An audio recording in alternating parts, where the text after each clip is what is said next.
Sports Flash TV na may dati. Ito ay lagi kang panalo, bakbakan na sigurado, mga balitang... Ang malalaking laban bukas at ang sauna issue kay Casimero at Yubang. Pag-usapan natin yan mga ka-Flash. Pero bago ang lahat, huwag kakalimutang i-like, mag-subscribe at hit ang notification bell para updated ka sa mga bidyong katulad nito.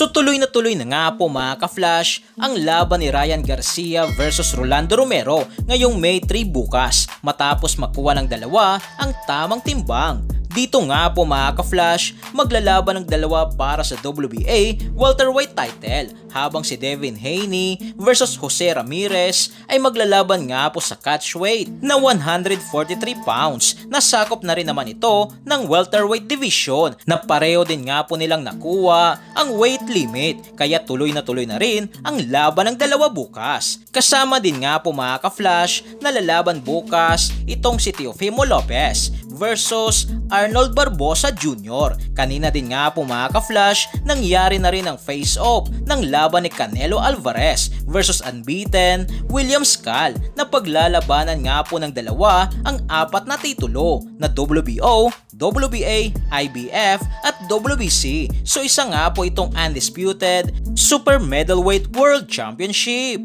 Habang sa kabilang balita nga po mga ka-Flash, patungkol nga po kay former 3 Division World Champion, angas ng Pinas General Cuadro Alas Casimero ay muli nga pong napag-uusapan ngayon ang nangyari kay Casimero versus Paul Butler na kung saan, kung maaalala nyo nga po mga ka-Flash, ay hindi nga po natuloy ang laban ng dalawa. Yan ay dahil sa nagsauna nga po si Casimero na sobrang pinagbabawal naman sa London o ng British Boxing Board of Control. Nangyari nga po ito noong April 22 sa Liverpool, England na didepensahan sana ni Casimero ang kanyang WBO Bantamweight World Title versus Paul Butler. So dahil nga po dyan mga ka-Flash ay nagresulta ito sa pagkatanggal ng titulo ni Casimero. Nang ipinalit naman dito kay Casimero ay ang ating kababayan na si Jonas Sultan. Subalit ang inaasahan din po natin na mananalo sana si Jonas Sultan ay hindi nga po nangyari dahil natalo nga po dito si Sultan via unanimous decision.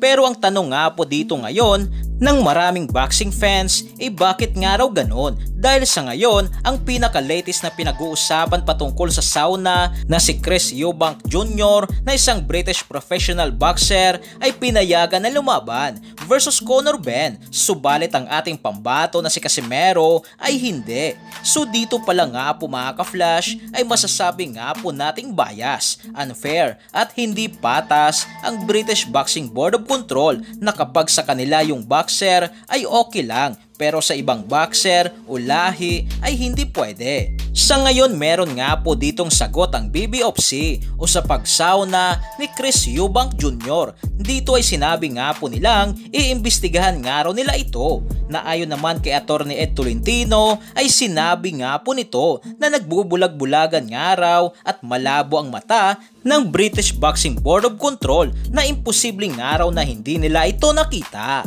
So yan lang para sa ating balitang boxing. Ano ba masasabi nyo tungkol dito? Para sa inyong komento at reaksyon ay komento nyo na sa baba. Hanggang sa muli, ito ang The Sports Flash TV.